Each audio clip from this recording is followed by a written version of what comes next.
Hi everyone, I'm Pamela Dabdoob. I'm here hosting for Female Entrepreneurs Worldwide, and I'm very excited to be a part of this webinar because we have an amazing guest, someone who is a champion for women. But before I get into that, the topic for today is women in business post-COVID and staying alive in our businesses. Like I said, we have a really great speaker today. Her name is Dr. Hafsah. I will tick off a few things that she's done, but we will hand it over to her shortly so that she can tell us more about herself. She is the former CEO of the SME Corporation Malaysian, and she's been doing that for nearly 14 years. She is the SME advisor at Bank Islam Malaysia. She is the president of Arab Malaysian Chamber of Commerce. She has 23 years of experience in SME management and so many more skills and things that she's been a part of. So I would love for you to give us more information about your background and more about key moments in your life that have inspired you and brought you to where you are now. Oh, thank you so very much, Pamela. Assalamualaikum warahmatullahi wabarakatuh. And to the non-Muslims in the room, let me bid to you the universal greetings of peace, and that is salam. A very, sunny afternoon here in Malaysia. And I thank very much FEW, the Female Entrepreneur Worldwide Business Platform, for giving me this opportunity to share some of the things that I've done as the former CEO of Semicorp, but importantly, I think in reaching out to the female entrepreneurs out there. My background, very simple and very humble. I come from a middle income family background. I studied in the university as in chemical engineering and did my MBA in Aston University later after that. And I've been with the government service for more than 36 years. I'm not to say I just retired. I retired already for the last 3 years. And during my tenure, I have spent 23 years in the government in trying to develop those SMEs. And as you rightly have introduced me, within that span of 23 years, about 14 years, I lead an organization called SME Corporation Malaysia. And in fact, I must say that I was one of the pioneer group that created the establishment of then Small and Medium Industries Development Corporation Malaysia. And later it became to be rebranded as ME Corp Malaysia.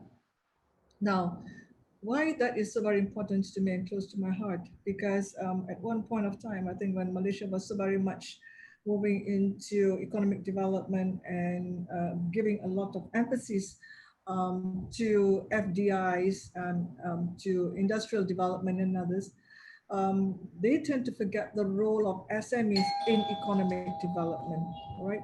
And this is where I think when we're able to share with them data and statistics, that 99.2% of business establishments back then were SMEs. Only then did the government open up their eyes and say, hey, guys, as I always use this, tagline, small is the new big.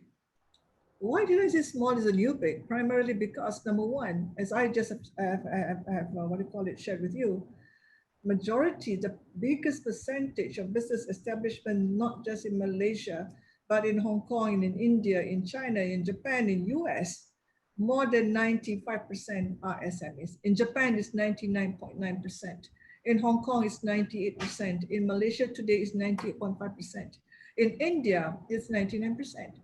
So that's the first big that we got to recognize, right? Now, the second big that we got to recognize when I said that small is the new big is the contribution of these SMEs, of these small businesses to the GDP. You will see that in Japan, the GDP contribution coming in from SMEs is 67%. In China, it's 70%, right? In Malaysia, today it stands at about almost 40%. And in India, you see another 60% contribution. So what I'm trying to say is that GDP contribution of any economy actually comes from SMEs. And the third big that I say small is the new big, is the contribution of these SMEs to labor, to employment. In any country of the world, this group of SMEs, this group of small businesses, they contribute more than 70% to employment in any country. And I think in some countries like Japan, as for example, in Korea, in China, they contribute more than 90% to employment. And that's the reason why I would say that it is a big, big mistake for any country of the world to put aside the contribution, the role, significant role of SMEs towards economic development. And that's where I would like to push for the agenda that they now recognize SME role in economic development and provide them better facilities, better incentives for these SMEs to thrive and to be sustainable in their business. Today, the new unicorns that we are looking at of the world, Airbnb, you look at the different kind of unicorns that we have created, Grab. In Indonesia, they got Gojek. Did we ever think that the future is about making use of people's assets to become a good business strategy? We are also looking into companies like Macy's, like department stores in the US. You're looking into here in Malaysia, for example, Pakistan and others. They are having difficulty to survive in this pandemic, for example, right? A lot of those conventional stores are closed. But which kind of businesses that thrive is a kind of businesses that based on digitalization, that is based on e-commerce, that based on AI, on the new types of what do you call it, technology that are now surviving. And you see that the whole entire landscape of businesses have definitely changed. So that's the kind of background that I was from. And through the years that I have been involved in this kind of work, I have to say that I have been able to work with amazing team that have been able to, come up with the SME master plan, with the national SME development plan and others. And through those plans, we've been able to structure the whole entire incentives, policies, programs for SMEs to thrive, for small businesses, for entrepreneurs to thrive. And I think in this conversation today, what we're looking into is also how we have encapsulated the role of female entrepreneurs in the whole entire game plan of economic development. That's where I come from, Pamela, the kind of background that I've been exposed to. Well, I love your passion and speaking about women in this industry. And like I said, you've been a champion for women. I've read a lot about what you've done. And I would love for you to share more about what do you think are the common challenges faced by female entrepreneurs right now? And how do you think they can overcome these?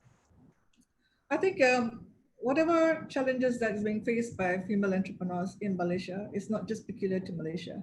As I, discuss my notes with my friends from all over the world, a lot of female entrepreneurs everywhere is having this main challenge of acceptance by virtue of their gender, not by virtue of their capabilities.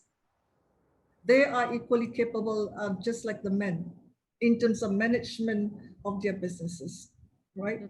But however, just because they're a female, the bankers look at them differently. Just because they are female, when they submitted their tender projects, they look at them differently and start to question, are these people capable, right? And because of gender, possibly, is also that also is a big issue in terms of promotion at corporations, at businesses, whether can they become CEOs. So if we were to look at that and you ask me that very simple word, what are the common challenges faced by female entrepreneurs? Do we need to brand them as female in the first place? When we look into the, the capabilities of human beings of the world, if you put it together without creating a gender, whether they're men or whether they're women, you'll be surprised that this group of women, all right, that is so full of estrogen are the ones that are pushing ahead in terms of capabilities, in terms of understanding of ethics, in terms of understanding of management of doing the business. So if I can just cite to you examples, right? Please A do. I'd lot, love to hear some. a lot of female entrepreneurs around the world, when they appear before bankers, one of the first things that they will get from the bankers is that, are you sure that you can manage the business? So even the bankers today, back then, all right, they will doubt the capability of women entrepreneurs until we were able to show them with statistics. And this one I must really thank what you call Professor, the Bangladeshi guy, Professor Raman, who was able to show to the world that women are better paymasters than men. Mm-hmm. Right? And that's why they have got the Grameen Bank is able to come up with fantastic program that provides women entrepreneurs with what do you call it, loan.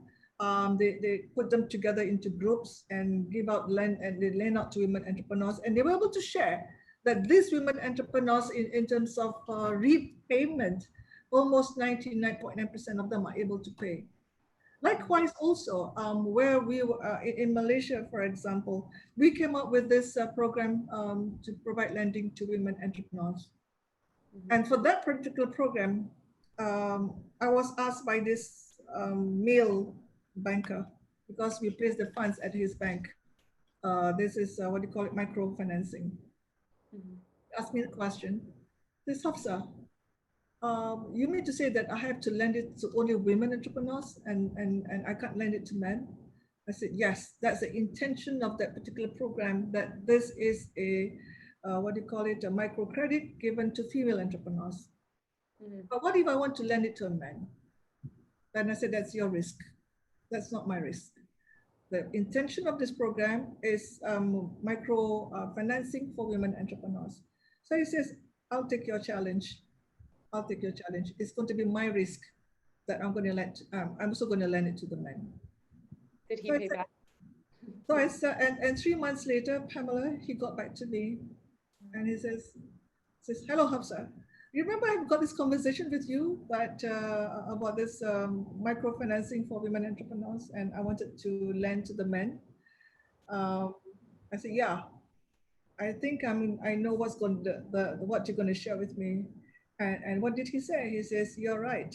The first man that I lent to actually defaulted in terms of payment. So I said, there you go. So what I'm trying to say is statistics have shown, all right, through the studies, that women are better paymasters than men. And that's the reason why I think I think all over the world, a lot of countries have provided deliberate funding for women entrepreneurs. As they see that not only in terms of repayment is better, but the flow of funds is better managed by women entrepreneurs. So that's one thing which a lot of, on the challenge that you mentioned for women entrepreneurs is about financial assistance. Mm-hmm. Secondly, it's about the management of the business itself. A lot of what do you call it, people out there, they have got this stigma that women cannot manage a business because women have got to tend to their homes, the women have got to tend to their family, the women have got to have, what do you call it, to also do this business and also to have a career that comes with it. But believe you me, those experiences that you and I, Pamela, go through, turn us to be super moms, turn us to be superhuman beings, turn us to be multitaskers. Mm-hmm. And because of that, we are better off in managing business. We are better off at office. Mm-hmm. Okay, so and this has been proven.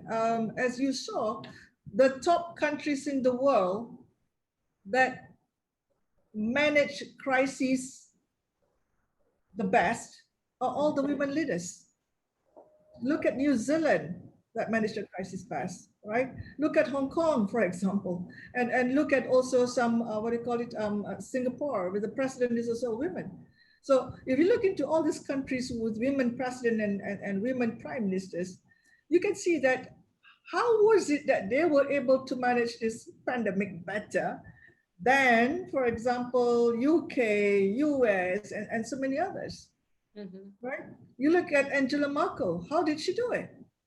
And here we are today. A lot of countries out there wanted to bring in what do you call it, Angela Merkel to their country. They wanted to bring the New Zealand Prime Minister to their country. How did you ladies do it better than the men? So that perception, that challenge earlier, that that women cannot manage the business, is no longer valid anymore. Because today, what we're seeing is that even if you go into the top 100 companies, you will see women managed businesses are better. How did Pepsi, what do you call it, the lady is able to run the business well? Then we've got also from what do you call it, IBM, and we've got Sheryl Sandberg from all able to manage their businesses. So this is something which I feel that the issue is about creating better visibility of these women. And today, I think across the board, what we're seeing from statistics that's being done and research is being done by a lot of, what do you call it, consulting firms, they have been able to show that the return on investment, the return to earnings and return to assets, if you put women on board, is much, much better than an all-men board.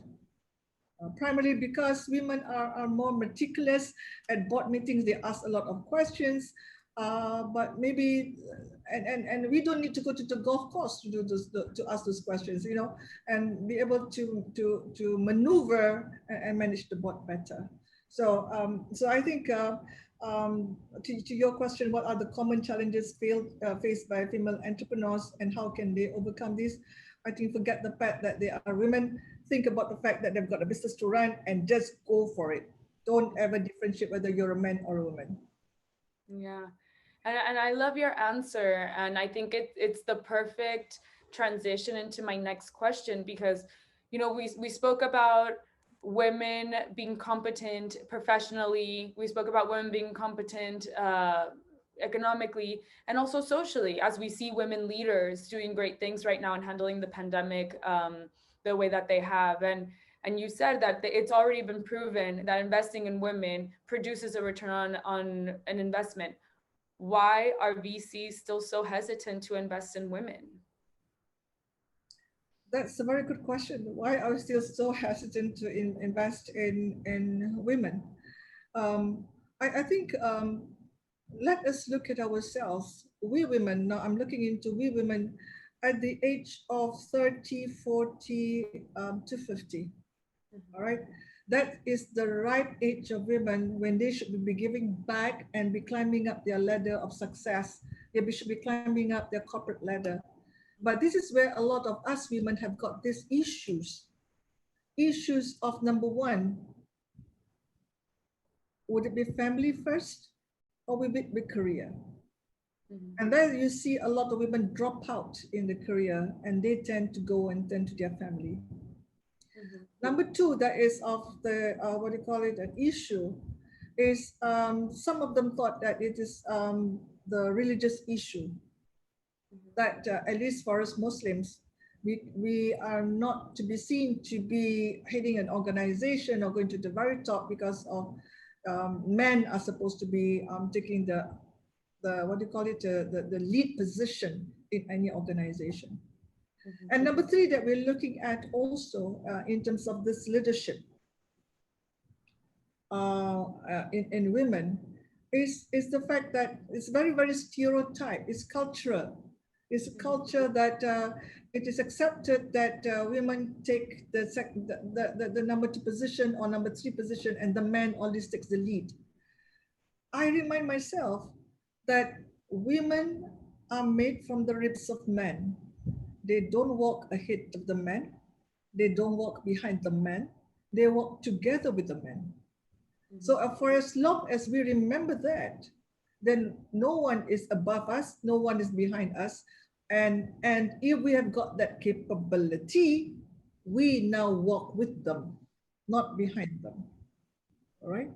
So that we have got to get, what do you call it, to move away from that stereotype kind of understanding that we're always behind them. In many cases, in many instances that I saw, in the corporate, in climbing up the corporate ladder, at least here, what do you call it in Malaysia, majority of them only rise up unto the deputy level. They never can make it up to the top. And this is where that phrase of that glass ceiling, is there a glass ceiling to women climbing up the ladder? Now, there was a research that was done apparently by, what do you call it, this researchers in Canadian University.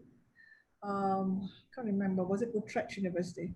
So what this research actually showed that it is very difficult for women to bring another woman onto the corporate ladder. Because every time when a woman in that corporate ladder fails, the rest of the community of women would blame on this particular woman who fails. That doesn't happen to the man. It never happened to the man. All right. We need to say that for men, if one person fails, the rest will come and support the men to push it up to the higher level. But for women, apparently, if one woman fails in the leadership position, the rest of the women community will now, this person, she failed because da da da da da, and that brings down the morale of other women as well.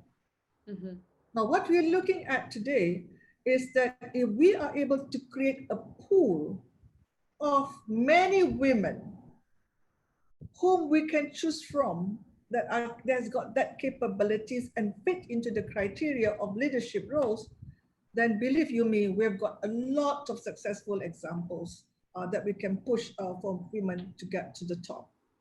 What we are seeing today is also how can we sharpen and identify the skill sets of women to become in the leadership position, right? And that goes into what I call not just mentoring, but that is so close to mentoring is about sponsorship.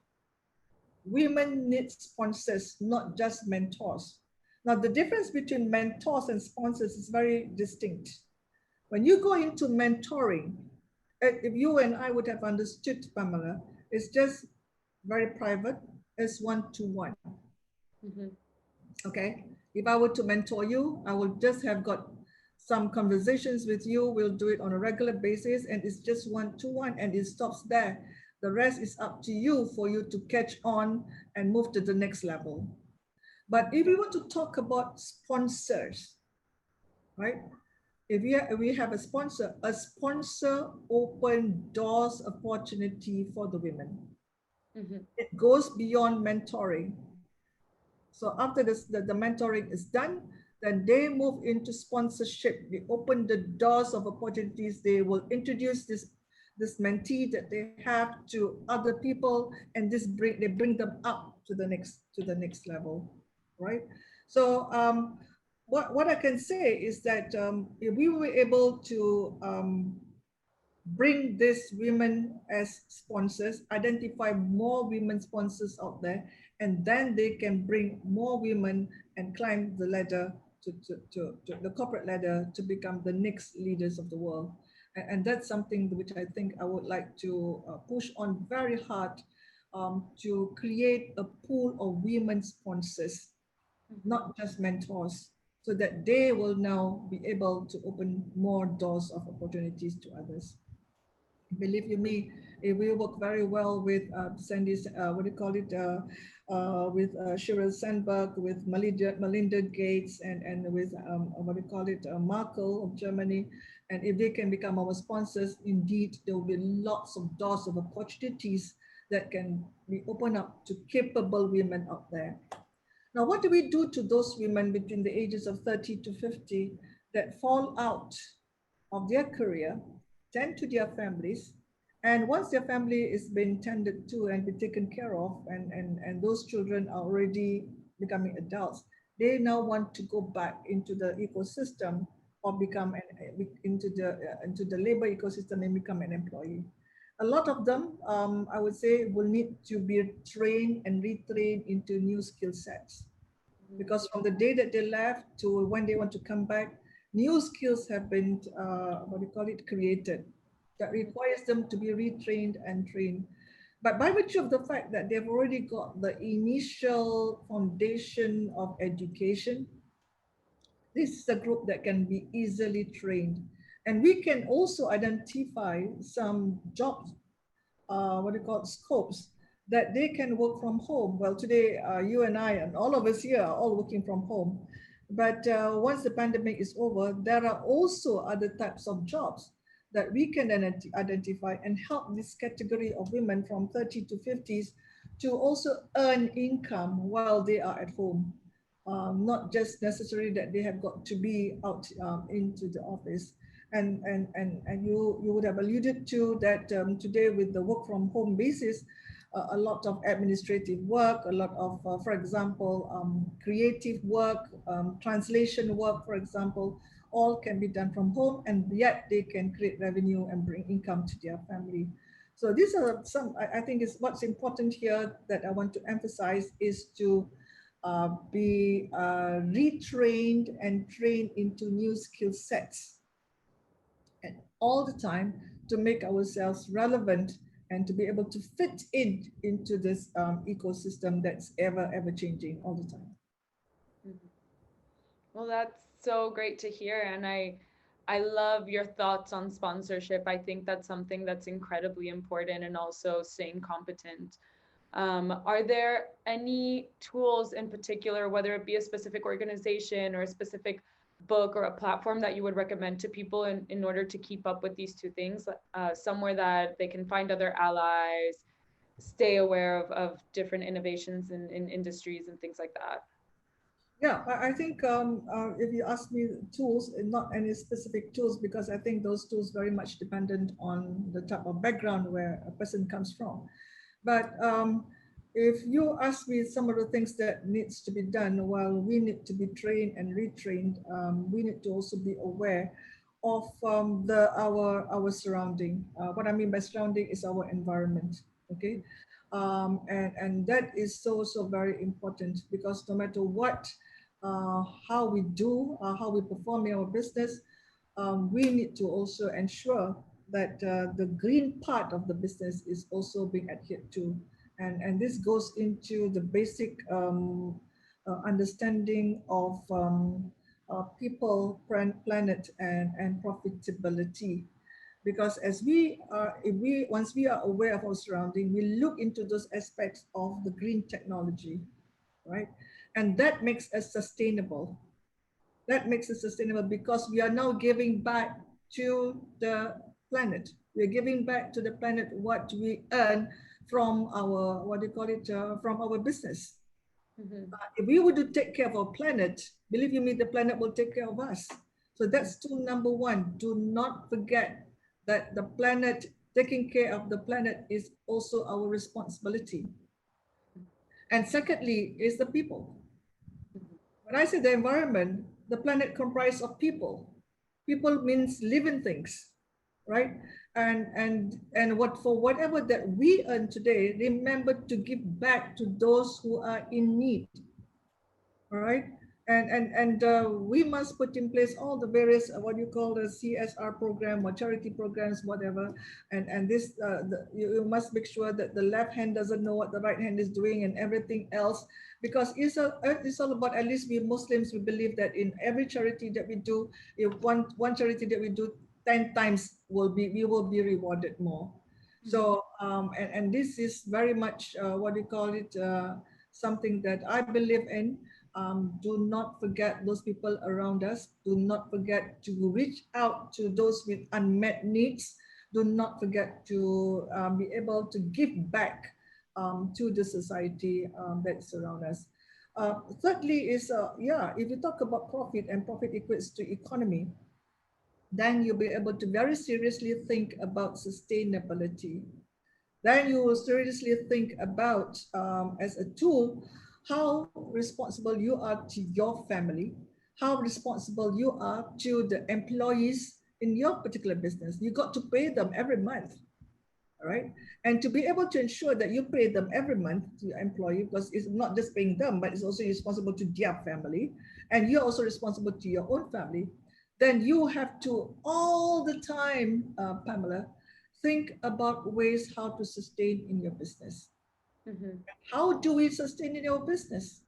If we do not seek information, if we do not look out for what do you call it, the current business strategies to do things better, if we do not undertake innovation, if we do not go and penetrate new markets, so it's all about the responsibility now rests on us as an individual, Mhm. rests on us as the business owner, rests on us as the leader, because now we are responsible to feed the employee and their families, to feed our family, and to make sure that our business thrive. And that's the reason why I chose the topic, staying alive. Mhm. You got to stay alive. It's only when you have with you to stay alive that that energy comes in you. It's only when you want to stay alive that you start breathing every day you woke up. Thank goodness that you are still alive. It's Yeah. only when you are staying alive that you have the passion to keep on moving every bit of your breath and bring it to the next level to ensure that your businesses will be relevant in the next 10 years, in the next 20 years, and your business will stay alive. And your business cannot stay alive if the day that it becomes irrelevant. And that it will become irrelevant if our business is not aligned to the current way of doing things. It's not aligned to digitalization that's required today. It's not aligned to the demands of AI, which is shaping a whole entire new business framework. It's not aligned to big data that can be used to make decision, right? So all these things come into play.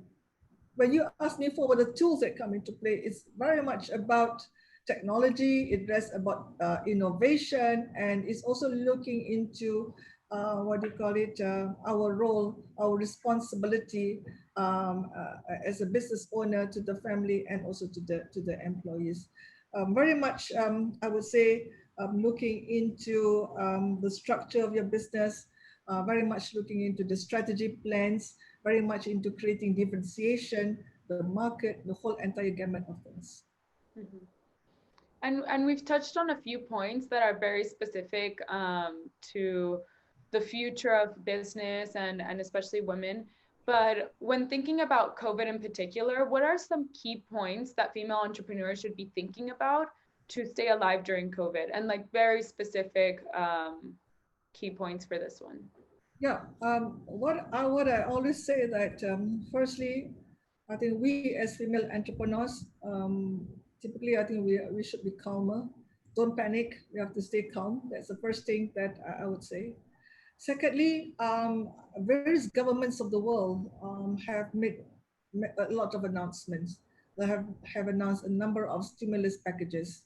Now, we as entrepreneurs, please do understand those announcements and please tap into resources of the various stimulus packages that has been announced, because in each of the stimulus package, believe you me, we can benefit from it, right? At least here in Malaysia, the way that I've tracked, there are nothing less than what do you call it, a 90 billion ringgit Malaysia that has been announced as stimulus package for the entrepreneurs. A lot has been announced, not to mention the incentives that comes through it. That is, like for example, the 6 months moratorium of you did not pay your loans for 6 months, the 6 months moratorium that you what do you call it, need not pay your rental fees and others. So those are the non-monetary. But in terms of monetary, please look out for those kind of stimulus packages and try to reach out. Don't say that I don't know. It's been announced in the what do you call it, in the social media. It's been announced on TV. It's in the newspaper. Reach out, find out. There's Google to help you. There's what do you call Bing to help you. There's Microsoft Edge to help you to find those information. Please do go and find information. Reach out and tap into those resources, because those what you call it facilities, the stimulus packages is intended to help small businesses. And there are a lot of what you call it assistance given to female entrepreneurs as well. Even special assistance given to female entrepreneurs who've never been online, doing business online. They have been given this kind of what you call it assistance to get them onto online, and they give them some monetary packages. The next thing that I would like to urge: how do you stay alive? Quickly recalibrate your business.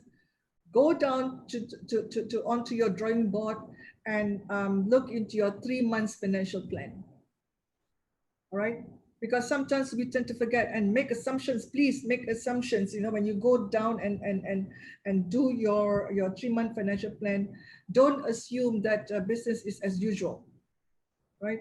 So you must be able to get on board to recalibrate and do a 3 months financial plan of your business. Fourth, I have been saying this whole afternoon: identify new skill sets. Upskill yourself, upskill your staff. It's a different world out there today than when you started business, say 5 years ago, right?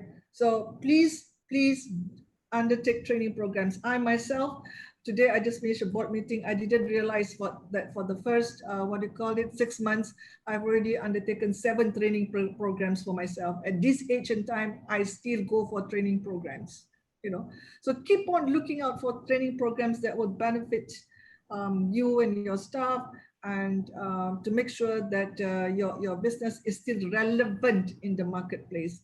Because believe you me, one day you will not want to wake up and say that your business is irrelevant. You just cannot fit into the new ecosystem. So please go find new skill sets and get yourself upskilled. The next thing is for us to always be on the lookout of new information about the health regulations. It is very important to do so. Sometimes you don't think that your business is independent of the new health regulations that's been announced by the government. The government time and again have announced new health regulations. Understand those health regulations, how it would impact your business. So keep on looking for that kind of information and knowledge. I would say, as you undertake this recalibration and you want to do reconstruction of your business, always look into the possible impact that your business would have on sales, on staff availability. Because when you talk about staff ability, I really mean about your staff that has got the new skill sets, right? Look into the whole entire supply chain. How can you be relevant in the supply chain? And also look into the financial strength of your company. 4 important things that you have to do as you undertake this exercise of reconstructing your business. Now, and when you have done that, you must remember this. You have to undertake what you call a new budget analysis of your business plan. That goes without saying, all right? And also, when you do this, you please do focus on cash flow. And this cash flow must come with it new assumptions. New assumptions, because COVID is so uncertain. We're not sure whether 2023 COVID will be gone, right? So please do undertake this, having a relook at your budget again, redo your budget, focus on the cash flow, and look at those new assumptions. And I did mention many times again, never estimate about the online presence. It's a must. It's no longer a choice anymore. It's no longer an option.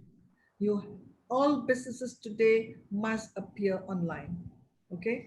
And also remember this, As you move into this recalibration that I did mention, and as you move into reconstruction, and when you got your new budget and your financial plan, you're now more re-energized to take on your business to the next level, and you want to rebuild your business, you have to remember this: you already got a plan A. You must have a plan B. You even must have a plan C. Because your assumptions that I did mention will take into, if plan A doesn't work, if I were to plus this and minus this and put in a new thing, then plus B must take into effect. And if plan B doesn't work, I've already got in place plan C, right? So never put everything in one basket and think that it will work. Always have contingency plan. There must be a plan A, plan B, plan C, plan D for things to work and to take shape, so that you don't panic, so that you remain calm and you know exactly what to do and what you intend to do. Um, all these things will come about if we keep on pushing in for new ideas, new energy levels, and what you call it, a new uh, energized passion to our business in the name of sustainability that equates to profitability, people plus planet. That's beautiful. I love that triple bottom line. And now that you've given us your thoughts on how existing businesses can survive in this current climate, what specific advice would you give to new businesses, new startups, young entrepreneurs that are starting things right now? Well, I would say that the first thing that those who want to start their business right now, and there's a lot, because as you can see, the rate of employment in any country of the world as a result of the pandemic has been on an increasing trend. A lot of air stewardesses, for example, pilots already out of business, and they are now moving into creating out of employment, and they are moving into creating businesses. Number one, that please don't ever forget, as any one of you who wants to start a new business, it must be premised on an online platform, right? Meaning to say that your business must be able to be seen by so many others, irrespective of whether you're in Hong Kong or you're in Malaysia, but a lot of people can see your business and you can actually export your business, be it in terms of services or product, your business is exportable. That's number one.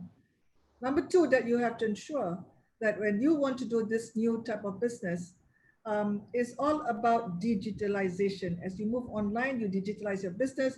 So you make use of those, what do you call it, big data, you make use of AI and others into your business as well, all right? Because that is the only way that I see that businesses can thrive in this post-COVID world. It must rest on the new technology that we are seeing today that rules the business, how the business game plan is being played. Number three, that we are seeing today for the new entrepreneurs, please look out for gaps. Please look out for problems, because those problems, those gaps are going to be turned into solutions by you. All right. What did Gojek do in Indonesia? They saw the problem. The problem in Indonesia was traffic congestion. They saw the problem, they recognized the problem, turn it into solution. What was the problem that actually triggered Grab here in Malaysia? When Grab was created, it was My Taxi. So there's what you call it, young boys and girls came back one day from Harvard. They were actually, what do you call it, they got stranded at the airport because at that particular day, the taxis were on demonstration, they were protesting. So they all, the four of them, if I'm not mistaken, they got together, hey, we need to solve the taxi problem in Malaysia once and for all. A problem that today turns into solution and becomes Grab today, making use of people's car. An opportunity almost. An opportunity. So if any one of you want to start a business, recognize a problem and how that problem can create into a solution, not just for you, but for many others, and importantly for the world. Believe you me, that particular problem may not just peculiar to Malaysia. That particular problem may not just peculiar to Indonesia in terms of Gojek. It's a common problem. Apparently, even in Mexico, people are having this congestion. You It's know, terrible. Traffic in Mexico City is horrific, and they even had to build a second highway from as a bridge across the city, which is for pay. So it's only for those who can pay. Yeah, that's right. So once you recognize those problems, turn those problems into solutions, and that become an opportunity for businesses to thrive. Work on it. Work on it. I think what my last message to the new startups is, if you define success, make sure that your business success is defined on your own terms. And you achieve that business success by your own rules, and build the business that you're going to be proud of one day. And believe you me, when a lot of people denied the loan application by then My Taxi, that the banks do not give them a loan, the VCs do not believe in their business, all right? They just plod along because they believe in their ideas. They believe in their ideas. Back then in 2010, people don't believe that Gojek could resolve what do you call it, this traffic congestion in Indonesia. People didn't believe there's what Anthony Tan and Linda Tan here in Malaysia could resolve the taxi problem here in Malaysia, because they're making people's pets. They're making use of people's cars. People didn't believe that Airbnb could be an option to hotels and make what do you call it, traveling affordable. So that's something that I would like to remind the young and also the upcoming entrepreneur. As you start your business, really give it a good think through of a problem and how that problem can become a solution. And that's why, Pamela, the hackathons that's coming all over the world are very useful platform, because during hackathons is where a lot of problems are being discussed, and they try to find a solution to those problems, and those solutions are being turned into business opportunities. Yeah, well, that's amazing. And I am so honored, and I've had the pleasure to ask you all these questions. I feel like I've learned so much from our conversation just now. And I would love to open up the platform to any of our viewers and any questions that they may have. So if you would like to type in. Pamela, we've got a question in the chat room. Yes, we do. Yeah. It says, I am interested with your statement, Doctor, that women not only needs mentoring, but also sponsorship. My question, what can we do what can we do as an academician to change culture that women as a person taking care of children to female entrepreneur, and how to improve their ability to identify with an entrepreneurial opportunity? Well, I think, and then it says here, we do not have ability to become their sponsor. Well, I think this question seems to come from an academician. Indeed, I think it's not easy because academician, you've got even a bigger responsibility because you're supposed to train so many others out there to become the next leaders of the world. All right. But yet, what we're seeing today in a stereotype world, right? A lot of men prefers to marry an academician. Because academician, for example, in this case, educators, teachers, by about 2 o'clock, they'll be back at home to 10 after their children, all right? And they feel that there is a more balanced life from an academic, to have a spouse that's coming from an academic world, rather to have a spouse who is coming in from, for example, PwC or BCG, and Petronas and so many others that demands a lot of time in the office. Now, to your question, how can you change the culture that women as a person take care of the children, all right? And then in female entrepreneur, they approve their ability to identify entrepreneurial opportunity. Now, this thing, as I mentioned to you, is a very stereotype kind of lifestyle that it's only the women that must take care of the children. Today, I'm not too sure whether you recognize that when we women at universities are already making up 68%, 70% of women graduates at universities all over the world, irrespective. Majority of the students in a lot of universities, 60% and more are coming in from the female rather than the male. But yet, the irony is the fact that as they go out into the labor market, it's the opposite. What we're seeing here in Malaysia, at least I can say, Pamela, is 56% of the female gets the job, only 44% of the female, as opposed to 44% of the female. Meaning to say that older universities, 60% are female, but as they go out into the labor market, it's the 56% of the male getting the job as opposed to 44%. So where did we go wrong? The choice was on us, the females, graduates.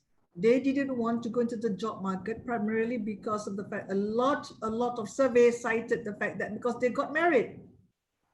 When they got married is the fact that their husbands do not allow them to go to office to work. And then they tend to become young mothers. So as we discussed very much earlier in the conversation, now this 60% of women who are in universities now are out of the job market and now they are tending to their children at home. Okay, so and here is where we would like to turn them into economic revenue earners even when they are at home. I did mention to you some of the jobs or some of the tasks that they can do at home while they earn a living. Number one, they can become what do you call it, journalists and write reports what do you call it, to TV stations or to the newspapers. And number two, they can become translators that I can think of. Number three, if they are creative enough, they can become interior designers and work from home as well. So these are some of the things that we can actually polish and the skills of the women and put them into a different kind of training skill sets, something that they enjoy, something that they can have a work-life balance. And once they are already a graduate, believe you me, they are better at interior designing probably. They are better even at doing translation work that we are saying. They are better even at, what do you call it, become a reporter, become a journalist, right? So, and this can be turned into what your question was about, the entrepreneurial ability of these females who are from home and they're able to again generate income for their family. A lot of the lawyers I know, Pamela, I'm not too sure, at least in my family, I've got I've got 3 lawyers, female lawyers in my family. And guess what? During this MCO, they turned themselves into bakers. And they're enjoying it. They're enjoying it because they get to cook their best dishes. They get to bake their favorite cakes and cookies, and they get to sell them. All right. So again, this is about recognizing talents, recognizing skill sets, doing things that they enjoy, and be able to generate income also from their family. Yeah, they may be lawyers, and they work from home, but on days that they don't, what do you call it, do some of the legal functions, they enjoy baking. And starting from baking from a family, they now bake for the community who enjoy what they bake. So some of the things that comes true. And you would say that you like the conversation, mentors versus sponsorship. This is where I want to share with you, ladies, very important sound bite that we need to remember at the end of this conversation is about connectivity. It's about linkage. It's about network. The more that we network, the more that we link ourselves to successful women, all right, to successful mentors out there who can become our sponsors, the better. So this is where what, at least in my foundation, Pamela, I'm leading the Women Leadership Foundation. we are now having a pool of sponsors that we work with. They are also the mentors. They have agreed to become mentors, but importantly, they now have already agreed to become sponsors. Meaning to say that with those people that they are mentoring now, they now want to open doors to them, to bigger opportunities out there that they can climb the ladder of success at a more accelerated pace than the rest because of the fact that they are not just a mentor, they are also a sponsor. And it is not easy to find sponsors because sponsors must be people with a very sincere and deliberate intent to not just help, but to open doors to others.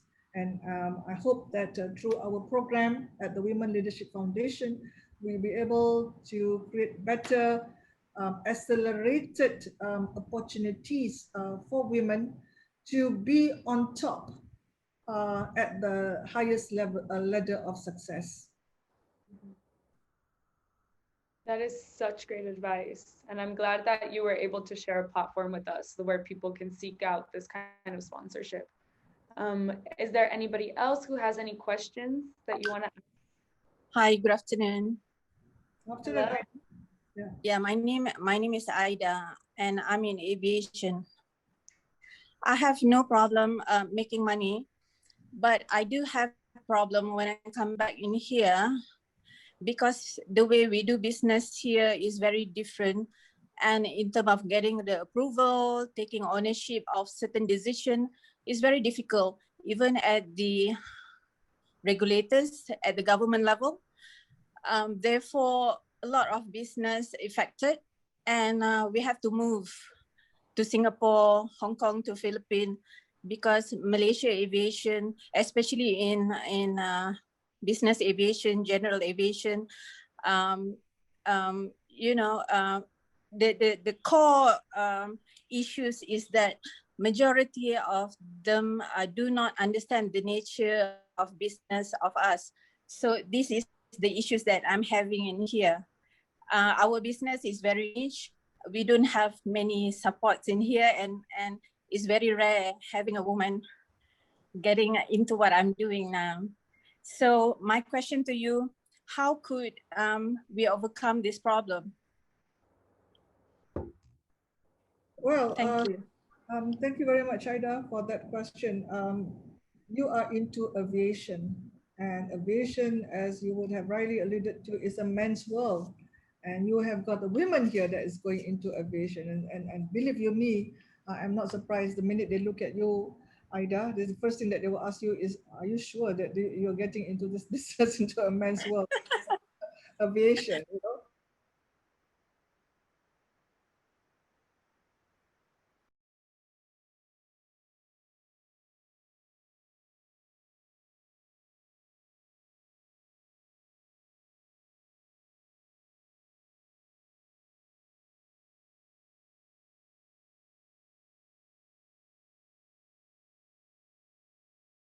I was very much involved into doing work to create the top 10 world-class, what do you call it, aerospace industry, SMEs, SMEs in the aerospace industries. And as you rightly have alluded to, that the industry is not yet fully developed, right? Of course, in creating in this aviation industry, I work very closely with companies like Airbus, like Boeing, and what do you call it, and others. But you don't normally see women in that kind of industry. And here you are, Aida, you're very much in that industry. That's number one. Number two is by virtue of the fact that this industry is not very much developed, we are talking about tier 1, tier 2, tier 3, blah, blah, blah, and basically Malaysian companies in tier 4. I'm not too sure where you are, Aida, what kind of aviation, part of the aviation that you're doing. But when you said that you got to move to Singapore and Hong Kong and others, can I understand that you are doing manufacturing, or are you providing services in the aviation industry? I'm providing the entire international flight support. For example, aircraft refueling, ground handling, and navigation settlement charges, overflight permit, including business jet charters. Lately, we receive so much of cargo demands. but the approval to enter Malaysia airspace is very, very difficult, including this month, I'm working very hard for the approval to bring in 3 aircraft from Bangladesh for maintenance. The engine is already in here, but we didn't get the approval. That is $1 million business. Okay. Yeah, I got you there. So you are more in the services part of it, as opposed correct. what I mentioned was that still very much needs to be developed is the manufacturing part of the aviation industry, and you are facing issues about approval and ownership. And anyway, how long have you been in this business? I'm asking you because I'm trying to understand whether this approval process that you said is taking too long during the pre-COVID, was that made much faster? Or during COVID is being much delayed? During this COVID, it is very much delayed. I've been doing this business nearly 8 years now. Most of the time, I'm operating from Dubai, Melbourne, and Hong Kong and Singapore. Because of COVID, I have to reposition to Malaysia, and I'm Malaysian. Okay, right. So, yeah, there's no what do you call it, one size that fits all in trying to help you in this business, but definitely what do you call it? I like to have a conversation with you on how we can attempt to make it to make the system more efficient and to have the right authorities to attend to you in a more efficient manner, right? So. I appreciate that, Datuk. Thank you very much. I'll be very happy to do in a different way. Thank you. Any other questions, anyone? I have a question, Datuk. Yeah, please. Okay, Datuk, yeah, it's amazing to listen to you again and again and again. I never boring to listen from you. Datuk, can you give your views or opinions about those women, female students or graduates? We know that 60% are now women, even though it is in a professional lines, yeah. But when it comes into a real life or in terms of experts, they dissolve somewhere. We don't know where they are, but somehow we know that they have brains. How can we bring these brains into something that can generate income for themselves? What is your words or say for we have our students here that are into business, but they are also in professionals, but later when they get married, somehow the professionals is gone. Datuk, can I get some words from you? Thank you. Thank you so much. Yeah. As I think we have had this conversation earlier, that a lot of students, as they leave the campus, they dissipate into thin air, and that's why I quoted the statistics. Yeah. Ironically, 56% of the men got jobs, but only 44% of the students, female students, got their jobs. Now, where did they go? How come they dissipate? And we discussed about the very stereotype issues that some of them got married and the husbands don't want them to go into the employment market. And the rest, I think they just move into being professional as well as business. Some balik kampung, sorry, Pamela, balik kampung, meaning to say that they go back to their village and their parents would not want them to go to stay in big towns anymore. So they stay in their village and they just do the things that their parents want them to do. So this is the stereotype Eastern culture that we are used at. And for that, I want to mention to you that the Women Leadership Foundation today is now moving into circuits of the, the universities here in Malaysia. We are now identifying the top 10% of female students to become leaders and to become, I want to use this word, change agents. All right, change agents, so that they will get the other female students in their various campuses to now try to go and not just to get jobs, but to make themselves relevant into the economic ecosystem and be able to contribute back to the ecosystem. So these change agents that we are now looking at the various universities, we will be going into UKM. I'll be going to you to look up for this female change agents, female leaders that we want to turn them into change agents. the Women Leadership Foundation will be training them. We'll be training them into leadership programs and to retrain those under them to become change agents. And henceforth, when they leave the university, they know exactly what jobs they'll be looking at. They all know exactly what kind of talents that is required for them to be relevant to those jobs. And importantly, they know exactly how they can influence others, female, all right, to also get on board into this search for jobs, for employment, and they will not dissipate out into the thin air. I would not say this is going to be 100% success. I anticipate there'll be 20% that really want to just stay at home. They just, okay, parents, you want me to get to university education. I have gotten my education, but now I want just to stay at home and become a mom. There will be 20% of them who wants to be like that. But I want to make sure that 80% of the women stays relevant in the economic, workforce. And then this is something that the Women Leadership Foundation is doing. We are now identifying a repeat. We are identifying the top 10 in every university, women leaders, and we're going to turn them into change agents. Okay, I've answered your question. Yeah. Yes. Hello. The question? Yeah. Assalamualaikum and very good evening to all. Yeah. By the way, I mean I just came in. I'm sorry I came in late, but I get to hear a lot of your amazing sharings. My question is very simple, but this must be a bit of a short overview of what my question. What does it really entail? Women have been facing this generational problems. I mean, let's face the fact that regardless of whatever situation there is, let's say it's politics, let's say it's business, educations, even votings, women have always been the late entries in all these things. And what makes it worse, because when they are the latecomers for all these very, very important sectors, regardless if it's business or nonprofit, whatever that is, they're late, they're behind of these people that we call as patriarchal society, because pretty much the whole system that we live by right now is based on patriarchy. And that's a very corrosive, I would say, culture and system. Whatever they do, whatever you guys do, you guys have always been commented, and you guys always been seen as not ready.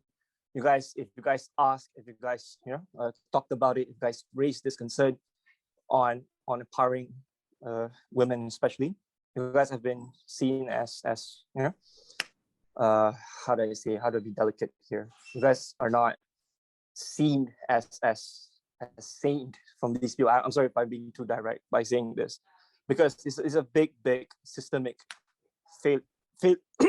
failure, not only in the system but also in society. I would say it's a huge societal problem. What do we do about it, actually? I mean, how do we actually progress? Because as you can see, this progression that women are having are being seen as a huge threat, because businesses are being dominated by mostly males. In fact, males actually. So how do we go around it?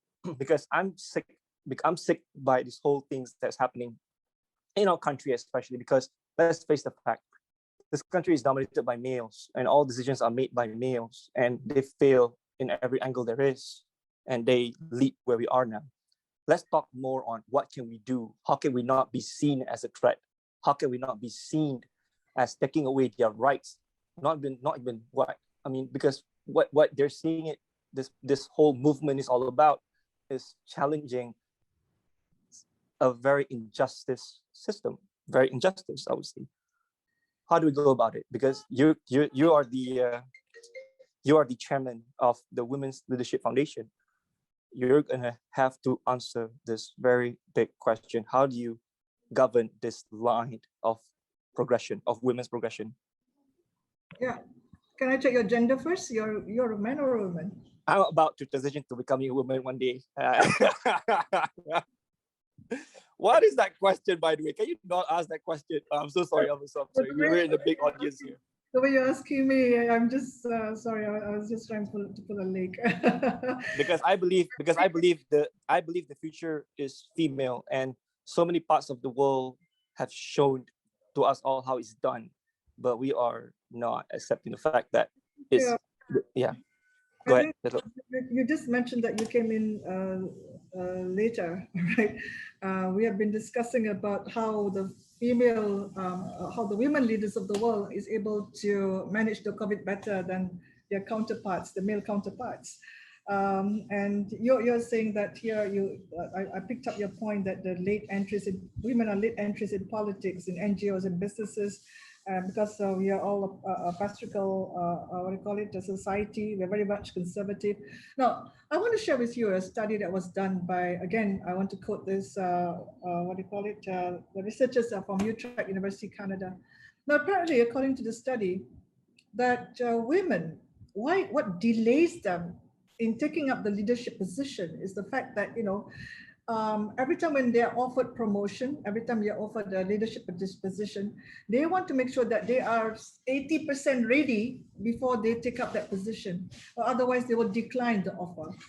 Unlike the men, apparently, according to the study, even if there are 30-40%, being trained to take up the leadership position, they will take on board and they will agree to become the leader, even if they are 40% ready. All right. So this goes to show that sometimes for the women, they really take calculated steps, make sure that they have got the right knowledge, make sure that they've got the right skills before they can take on that leadership role. And this is where, as I just mentioned to you earlier, the role of the Women Leadership Foundation here in Malaysia is to make sure that at a young age, we are now going to universities, at a young age, we now try to train and to polish the skills and the talent of these young women leaders, that they do not feel inferior when they are ready to take that leadership role, right? And to be able to do that, I think one important thing, Pamela, for us to understand is that it must come in a package. For these leaders, it must come in a package, as in, number one, the study also showed the number one issue about female leaders is the confidence level. And that is that, what do you call that 80%. They are not confident to take on the role. The men are so confident, although they are only 40% ready, they are so confident to take on the role. The women is not as confident as the men. All right, so that is something that we need to understand.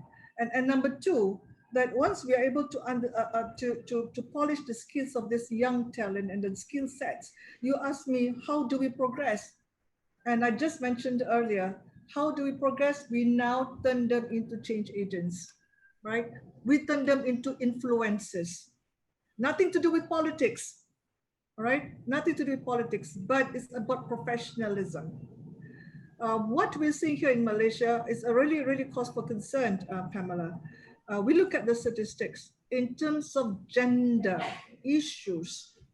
Regretfully, among ASEAN countries, Malaysia is bottom last two. Bottom last two. And what we're seeing is, as you would have expected, Singapore, Philippines, they're on top. What do you call it? Thailand.